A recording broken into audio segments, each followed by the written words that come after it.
सभी माता पिता, संरक्षकगण एवं विद्यार्थियों को नमस्कार। संस्कृत की ऑनलाइन क्लासेस में आप सभी का हार्दिक स्वागत है। तो अब तक हमने कक्षा 6 संस्कृत रुचिरा का अध्याय 1 पढ़ लिया था। आज हम अध्याय 2 प्रारंभ करने जा रहे हैं। अध्याय का शीर्षक है शब्द परिचय द्वितीय। इस अध्याय में हम आकारांत स्त्रीलिंग शब्दों का अध्ययन करेंगे। तो आइए शुरू करते हैं। एषः का, यह क्या है। एषा नजदीक के लिए होता है, एक वचन के लिए। एषा दोला, यह झूला है। दोला कुत्र अस्ति, झूला कहाँ है। दोला उपवने अस्ति, झूला बगीचे में है। सा का, सा दूर की वस्तु के लिए स्त्रीलिंग शब्द, एक वचन। सा का, वह क्या है। सा घटी का, वह घड़ी है। घटी का किम सूचयति, घड़ी क्या बताती है।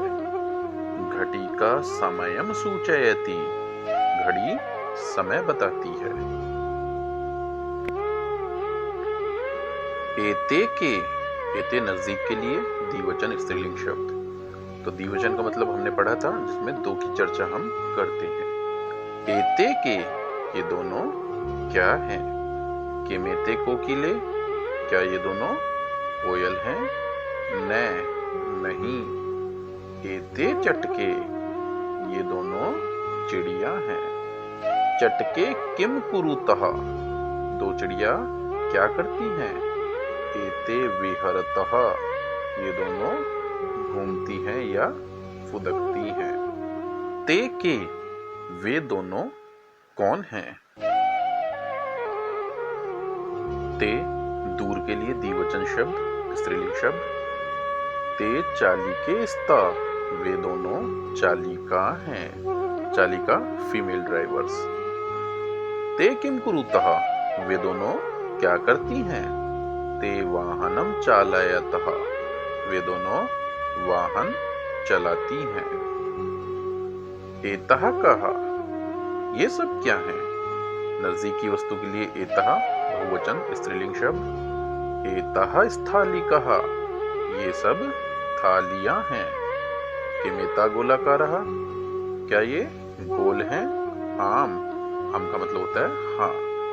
एतः गोलाकारः एव, ये गोलाकार ही हैं। ताहा का, वे सब कौन है। ता बहुवचन दूर की वस्तु के लिए स्त्रीलिंग शब्द। ताहा अजहा, वे सब बकरियां हैं। यहाँ बकरियां शब्द गलत लिखा है, तो इसको आप करेक्ट कर लीजिएगा।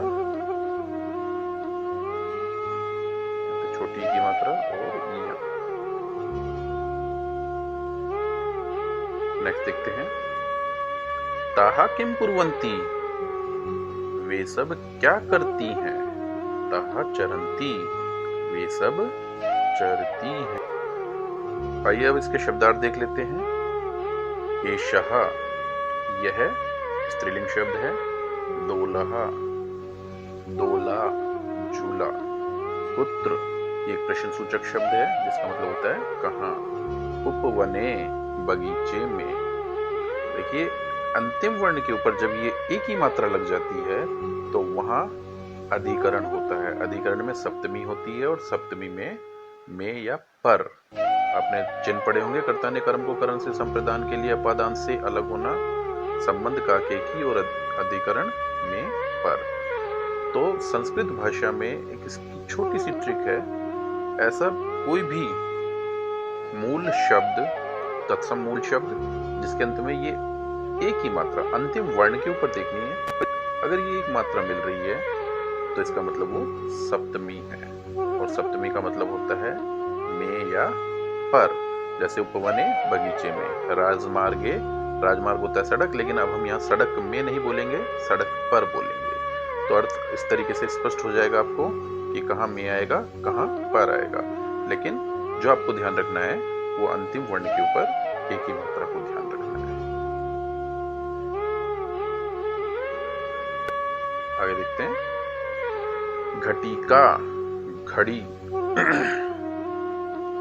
सूचयति सूचित करती है या बताती है। कोकिले द्विवचन स्त्रीलिंग शब्द, इसका मतलब होता है दो कोयल। एते नजदीक के लिए द्विवचन स्त्रीलिंग शब्द, इसका मतलब होता है ये दो। चटके दो चिड़िया या दो गोरैया। कुरुतः क्रिया का द्विवचन है, करती है। विहरतः फुदक रही है या फुदकती है। चालिके दो महिला ड्राइवर। चालयतः चलाती हैं। एतः नजदीक के लिए बहुवचन शब्द, जिसका मतलब होता है ये सब। स्थालिकः थालियां। आम हाँ। एव ही। अजह बकरियां। जो बकरियां मैंने आपको लिखना सिखाया तो इस तरीके से लिखी जाएंगी। चरंती चरती हैं। अभ्यास संख्या 1 है उच्चारणम कुरुत, उच्चारण कीजिए। तो पहले मैं बोलूंगा, मेरे पीछे पीछे आप बोलेंगे। छात्रा एक छात्रा, फीमेल स्टूडेंट के लिए छात्रा। लता एक बेल। प्रयोगशाला, जिसको हम लेबोरेटरी के नाम से भी जानते हैं, जिसमें हम भौतिक विज्ञान या रसायन विज्ञान के प्रयोग करते हैं। भौतिक विज्ञान फिजिक्स और रसायन विज्ञान केमिस्ट्री। लेखिका लिखने वाली, जो लिखने वाला होता है उसको लेखक कहा जाता है, और जो लिखने वाली यानी फीमेल होती है उसके लिए लेखिका शब्द का हम प्रयोग करते हैं। देखिए इनकी एक विशेष बात यह है, इनके आप अंतिम वर्ण देखिए, जैसे छात्रा, लता, प्रयोगशाला, लेखिका, सब में आ की ध्वनि आ रही है, और आ की ध्वनि आने के कारण ही इन्हें आकारांत कहा जाता है। और स्त्रीलिंग क्यों है? क्योंकि इनसे स्त्री जाति का बोध हो रहा है। अगला देखते हैं। शिक्षिका फीमेल टीचर। पेटिका संदूक जो घर में रखी होती है। माला जो हम ये माला होती है, पुष्प माला भी होती है, मनके यानी मोतियों की माला भी होती है। घर में जो बुजुर्ग होते हैं वो माला इस तरीके से कई रूप हो सकते हैं। सेविका सेवा करने वाली। मेड जो हमारे घरों में काम करने आती हैं, ठीक है, जो सेवा करती हैं। नौका नाव। छुरिका छुरी, जिससे हम सब्जी काटने वगैरह का कार्य करते हैं। चाकू जिसको हम छुरी के नाम से भी जानते हैं। कलिका कली, जो पुष्प बनने से पहले जो अवस्था होती है उसको हम कली कहते हैं। गायिका गाने वाली। चित्राणि दृष्ट्वा पदानि उच्चारयत। चित्रों को देख करके पदों का उच्चारण कीजिए। हम उच्चारण के साथ साथ इनका अर्थ भी देखेंगे। पहला दिया है सूचिका। सूचिका, आपने घड़ी देखी है, घड़ी में 3 कांटे होते हैं जो टिक टिक टिक करते हैं। जो जल्दी जल्दी टिक टिक करती है वो सेकंड की सुई कहलाती है। जो थोड़ी स्लो चलती है वो मिनट की, और जो बहुत ही स्लो चलती है, जो न के बराबर में दिखाई पड़ती है, वो आवर्स की। तो सूचिका सुई। पिपीलिका चींटी। कुंचिका चाबी। द्विचक्रिका साइकिल। द्वि का मतलब 2 और चक्र का मतलब पहिए, तो 2 पहिए वाली जो है वो द्विचक्रिका। उत्पीठिका उत्पीठिका मेज। मक्षिका मक्खी। अग्निपेटिका माचिस। मापिका स्केल। और वीणा वीणा। अब यहाँ भी आप देख रहे हैं सबके अंत में आ की ध्वनि निकल रही है, ठीक है। दूसरा प्रश्न देखते हैं। वर्ण संयोजनम कृत्वा पदम कोष्ठके लिखत।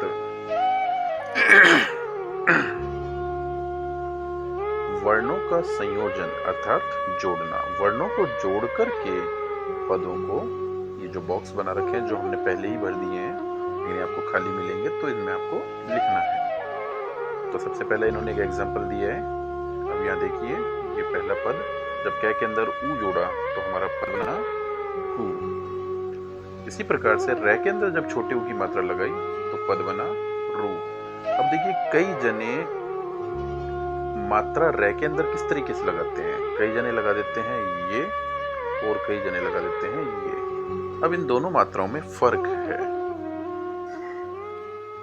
अब कई बच्चों को ये रहता होगा कि रै के ऊपर मात्रा ही तो लगानी है, कोई सी भी लगा सकते हैं। वो कोई सी भी अगर आप लगाओगे तो गलत कहलाएगी। तो देखिए, जिसके ऊपर इस प्रकार घुंडी होती है, जो गोल घूम रही है इस प्रकार से, वो बड़े ऊ की मात्रा होती है, और जो नहीं घूम रही है इस प्रकार से, वो छोटे ऊ की मात्रा होती है। तो यहाँ पे आपको छोटे ऊ की मात्रा लगानी है। तो एग्जाम्पल यहाँ देखिए, इसमें भी आपको घुंडी घूमती हुई नजर नहीं आ रही, तो ये छोटा ऊ रू। तो उम्मीद है इतनी बात आपको समझ में आ चुकी होगी। नेक्स्ट देखते हैं, तय के अंदर एह जोड़ना है। तो तय के बाद में तय के अंदर ए तो जोड़ दिया, रह क्या गया, ये अंत में विसर्ग रह गया। इस विसर्ग को हम इस तरीके से लगा देते हैं। तो यहाँ पद बना उरुतः। यहाँ पे देखिए, ऊ हम स्वर ऐसा कैसा लिख देते हैं, लेकिन दै के आगे कोई भी स्वर हमें नहीं दे रखा है। जहां मैंने आपको बताया भी था, जहां हलंत वाले वर्ण के आगे कोई भी स्वर नहीं दे रखा हो, उसको हम आधा ही लिख देंगे। अगर आधा नहीं लिखना आ रहा है तो उसके नीचे हलंत लगा के छोड़ दीजिए, वो आधा ही पढ़ा जाएगा। अब देखिए, य के अंदर आ आप जोड़ोगे तो य के अंदर आ की मात्रा आप लगा दो। अब न के अंदर ए की मात्रा, मैंने आपको बताया भी था, ऐसे पद, ऐसे वर्ण जिनके अंत में ए की मात्रा मिल जाए, जिनके अंत में ए की मात्रा मिल जाती है, वो सप्तमी विभक्ति होता है, उनका अर्थ में या पर निकलता है। तो यहाँ पे न ए, तो हमारा यहाँ बन गया उद्याने। आप देखिए, इस तरीके से भी लिखोगे जैसे मैंने यहाँ लिख के बताया, ये भी सही है। और जैसा कि यहाँ हमने लिखा है द और ये एक संयुक्त वर्ण है जो दो वर्णों से मिलकर के बनता है। इसकी चर्चा हमने पहले वाले वीडियो में की थी, तो इसको इस तरीके से भी लिख सकते हैं।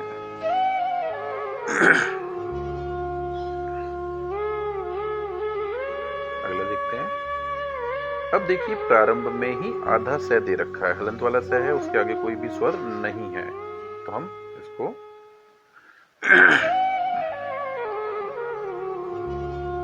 आधा स लिख करके छोड़ देंगे। अब देखिए, थ के अंदर आ आपको जोड़ना है, तो ये बन गया था। अब ल के अंदर छोटी की मात्रा आपको लगानी है, तो ये हमने बना दिया ली। अब कै के अंदर आ का, तो ये बन गया स्थालिका। अब यहां मेरा एक प्रश्न आपसे है कि स्थालिका का मतलब क्या होता है, एक थाली या अनेक थाली? जल्दी से बताइएगा। जिसका उत्तर है एक थाली, वो बिल्कुल करेक्ट है। अनेक थाली क्यों नहीं होगा? अगर का के अंत में विसर्ग आपको दिखाई दे रहा होता तो ये बहुवचन होता, लेकिन आप देख रहे हो यहाँ पे का के अंत में कोई भी विसर्ग नहीं है, तो इसलिए एक थाली। अंदर ए आपने जोड़ दिया, तो हमारा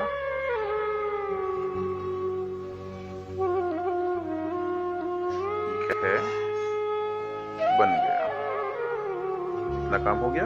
अब टे के अंदर क्या जोड़ना है हमें? छोटी ई, तो हम यहाँ पे छोटी ई जोड़ देते हैं। अब क्या के अंदर क्या जोड़ना है? का। अब जैसे अभी मैंने आपसे पूछा था कि एक वचन है बहुवचन, तो ये भी एक वचन है क्योंकि इसके पीछे भी विसर्ग नहीं दिखाई दे रहा। नेक्स्ट दिया है आधा से, आधा तय और आधा रे। अब इसमें तीनों ही आधे दे रखे हैं और इसके आगे कोई भी स्वर, यहाँ से और तय, यहाँ तीनों ही आधे आधे दे रखे हैं, से, तय और रे, ये तीनों आधे दे रखे हैं, लेकिन इन तीन के बाद में यहाँ स्वर हमें दिखाई दे रहा है बड़ी ही।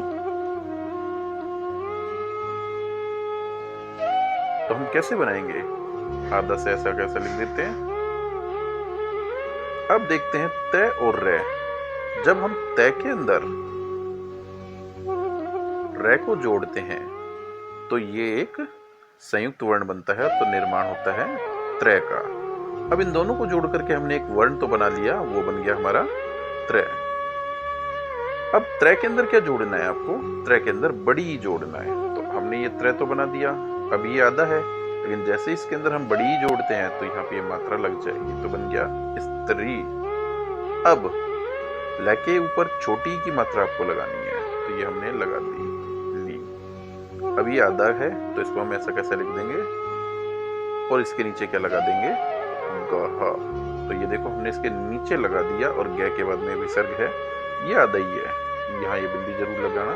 और ये हमने आधा है तो इसको इस तरीके से पढ़ा जाएगा, ये स्त्रीलिंग अर्थात जिससे स्त्री जाति का बोध होता है। अब यहाँ विसर्ग आ रहा है तो इसका मतलब इसको बहुवचन हम नहीं पढ़ेंगे, क्लियर।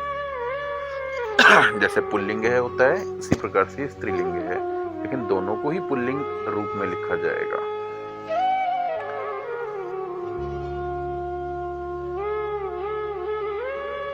पुल्लिंग की पहचान होगी कि वहां पे आ की मात्रा न होकर के केवल आपको विसर्ग दिखाई देता है, क्लियर। अब देखिए मैं आ, मैं के अंदर आ जुड़ा तो मां। अब दे रखा है पै और छोटी ई, तो पै के ऊपर छोटी की मात्रा हमने लगा दी, कै के ऊपर आ लगा दिया, तो बन गया मापिका, जिसको बोलते हैं हम स्केल। तो इस प्रकार के प्रश्न हमने इससे पहले वाले वीडियो में भी सोल्व किए हैं।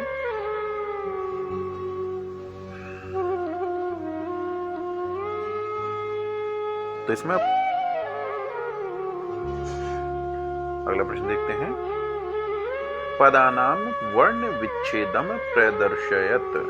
पदों का वर्ण विच्छेद अर्थात वर्णों को विच्छेदित अर्थात अलग अलग करके, विच्छेद का मतलब है अलग अलग, तो वर्णों को विच्छेदित करके प्रदर्शित करना है। जैसे कि यहाँ पे किया है, जैसे कै में ओ जोड़ा तो इन्होंने यहाँ बना दिया को, कै में ई जोड़ा तो छोटी की मात्रा लगा दी यहाँ पे की, ले के अंदर ये जोड़ा तो ले। इसी प्रकार से चटके। अब यहाँ पे देखिए च के अंदर हमने ए जोड़ा, एक पद ये बन गया च, ट के अंदर ए जोड़ा ट और कै के अंदर ये जोड़ा के, तो चटके। नेक्स्ट है धाविका। अब हमने ध के अंदर यहाँ पे आ जोड़ दिया, धा, व के अंदर ई जोड़ दिया वी और कै के अंदर आ जोड़ दिया का, क्योंकि का के अंदर में विसर्ग आपको दिखाई दे रहा है तो हमने यहाँ का के अंदर में विसर्ग ले लिया।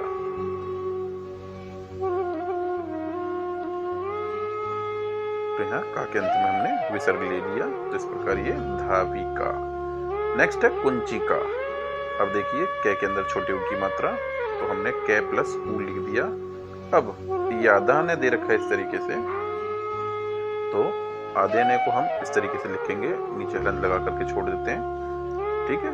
अब यहाँ पे च ई च और कै आ, जब भी आप इनको लिखोगे तो प्रदर्शित करने के लिए इस तरीके से आप लगा देंगे, तो ये प्रदर्शित हो जाएगा।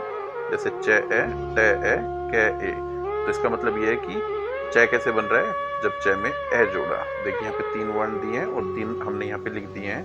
च का निर्माण हुआ च में ए जोड़ करके, ट का निर्माण हुआ ट में ए जोड़ करके और के कै में ए जोड़ करके। जो भी व्यंजन होंगे उनके नीचे आप हलंत लगाएंगे।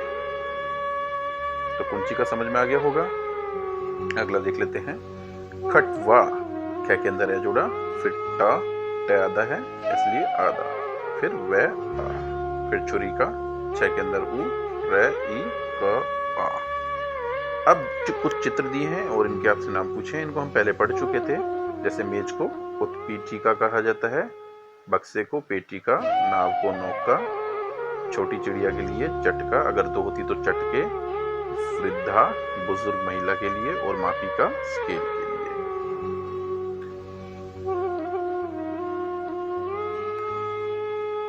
तो बस आपको इतना याद रखना है। अगर एक है तो आ, 2 हैं स्त्रीलिंग में तो ए, और अनेक है तो आ की मात्रा के बाद में विसर्ग। फॉर एग्जाम्पल अगर नौका का एक वचन हमसे पूछा गया है तो नौका, अगर 2 नावों के लिए कहा गया है तो एक ही मात्रा लग जाएगी अंतिम वर्ण में नौ। देखिए अभी मैंने आपको ये बताया था कि जिसके अंत में एक ही मात्रा लग जाती है वो सप्तमी विभक्ति होती है, लेकिन यहाँ पे ये द्वितीय विभक्ति, प्रथमा और द्वितीय विभक्ति का द्विवचन है, प्रथमा और द्वितीय विभक्ति का द्विवचन है। इसमें स्त्रीलिंग शब्द में याम शब्द का प्रयोग होगा, सप्तमी विभक्ति के एक वचन के लिए याम शब्द का प्रयोग होगा। ये स्त्रीलिंग शब्द जब हम पढ़ेंगे, जब आपको बताएंगे, जब मैंने आपको अकारांत पुल्लिंग शब्द याद कराए थे, अह, मैं, एन, आय, आत, अश्य, ए, 7वीं विभक्ति में मैंने ए की ध्वनि आपको बताई थी। ठीक है, तो पुल्लिंग शब्दों के लिए हमेशा ए का और स्त्रीलिंग के लिए याम शब्द का प्रयोग होगा। अगला देखते हैं। तो अभी हम चर्चा कर रहे थे कि अगर एक वचन की हम बात करते हैं तो उसके अंत में आ की ध्वनि नो का, तो की बात करते हैं तो नो के, और अनेक की बात करेंगे तो नो का, लेकिन इसके अंत में विसर्ग। बस आपको ये देखना है कि अगर विसर्ग दे रखा है आ की मात्रा के बाद में तो वो अनेक है, अगर नहीं है एक है, और एक की मात्रा दे रखी है तो दो, एक, दो और अनेक। ठीक है, तो ये सब। चौथा देखिए, जो भी आपको मैंने बताया था, एक के लिए आ, दो के लिए एक की मात्रा और अनेक के लिए आह की मात्रा। तो पहला बनाया लता लते लतः, गीता गीते गीतः, पेटिका पेटिके पेटिकः, खट्वा खट्वे खट्वः, सा ते ताः, रोटिका रोटिके रोटिकः।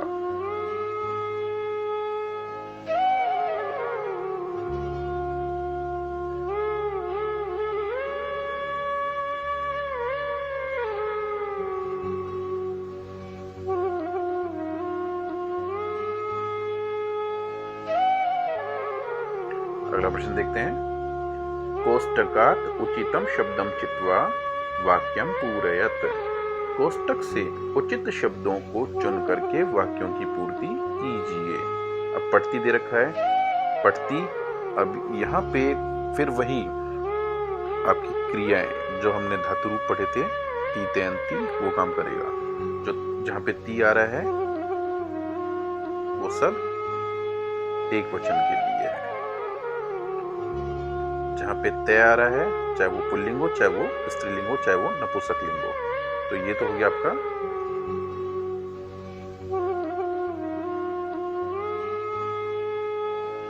क्रिया रूप। ठीक है, ये कर्ता। तो जहां भी ती आएगा वहां पे एक वचन का रूप, अर्थात जिसमें आ की ध्वनि होगी और कुछ नहीं होगा।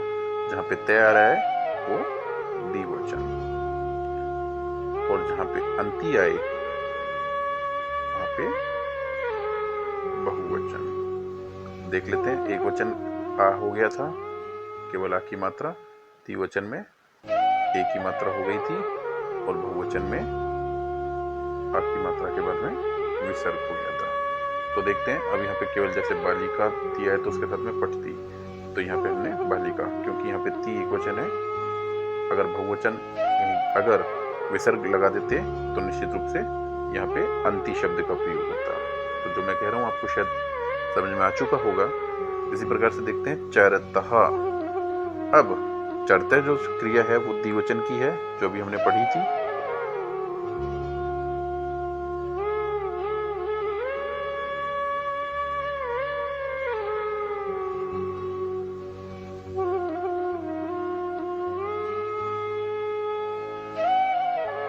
तो द्विवचन की क्रिया है तय, और यहाँ पे द्विवचन का रूप क्या हो जाएगा, अजय।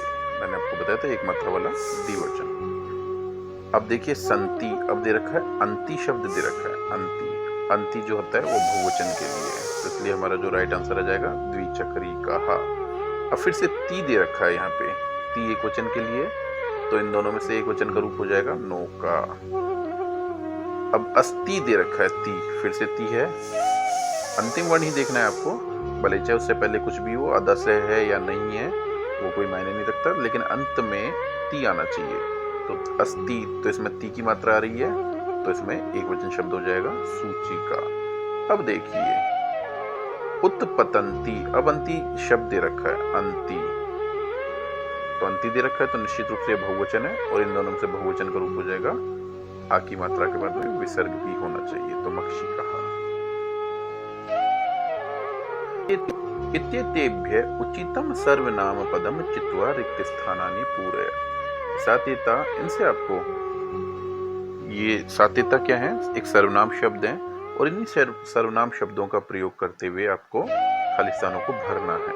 तो पहले समझ लेते हैं। अब देखिए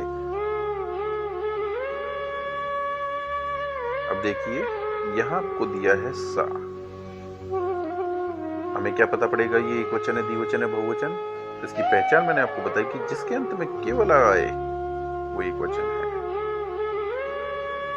अब जिसके ऊपर एक मात्रा आ रही है वो द्विवचन है,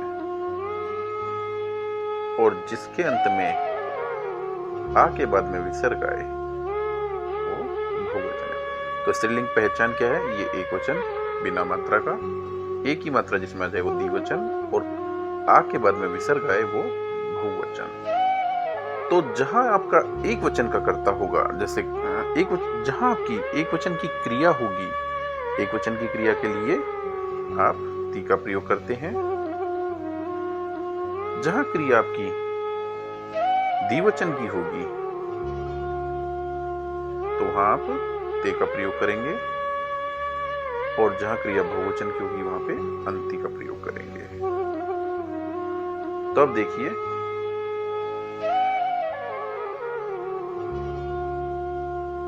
लता अस्ति। अब लता एक वचन है तो इसके साथ में क्रिया अस्ति, तो लता के स्थान पे हमने सा लगा दिया। तो लता का जो यहाँ पे जिसमें मात्रा यानी आ की मात्रा दे रखी है तो वो सा। अब महिला तो ताहा, सुधा सा। जब नीके एक मात्रा आ रही है तो ते। पिपीली कहा, का के बाद में आ की मात्रा के बाद में विसर्ग है तो ताहा। चटके ते। क्रिया देख लेते हैं। सा है तो अस्ति, ता बहुवचन है तो अंति, सा है तो एक वचन की क्रिया ती, ते है तो ते, और ता है तो अंति, ते है तो ते। तो इस तरीके से हमने सीखा सा एक वचन के साथ में ती का प्रयोग करेंगे, ते दो वचन कर्ता के साथ में हम क्रिया भी दो वचन की लगाएंगे, और ताहा इसके साथ हम अंति का।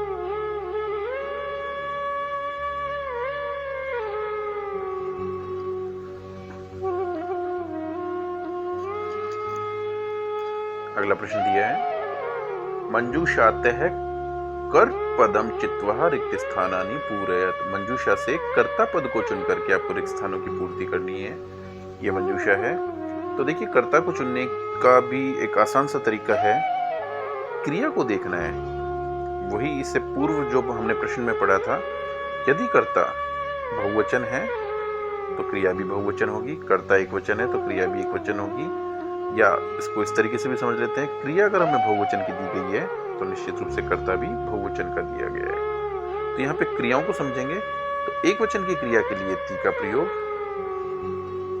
द्विवचन की क्रिया के लिए तय का प्रयोग, और बहुवचन की क्रिया के लिए अंति का प्रयोग। ठीक है, सर्वनाम शब्द से हम समझ लेते हैं। इसके साथ में जो आकारांत शब्द आएगा वो सा, और जो पुल्लिंग शब्द आएगा वो से, क्योंकि इसमें आप दोनों, इसमें पुल्लिंग और स्त्रीलिंग दोनों के कर्ता दिए गए हैं। तय के लिए तो ते आएगा या तौ आएगा, से तौ ते, इसको हम पूर्व वीडियो में पढ़ चुके हैं। अंति के लिए या तो स्त्रीलिंग शब्द में ता आएगा और पुल्लिंग शब्द में ते आएगा।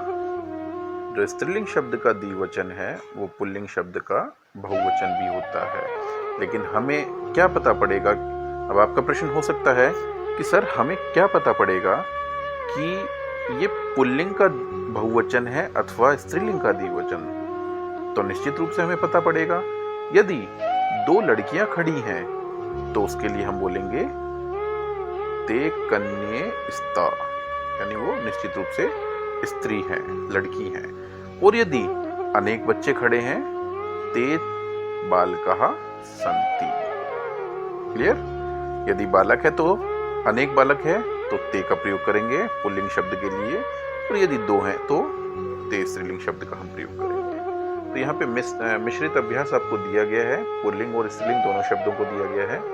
अब यहाँ दिया है संति। संति, तो संति का मतलब है, तो यहाँ पे हम पुष्पमाला कर देंगे।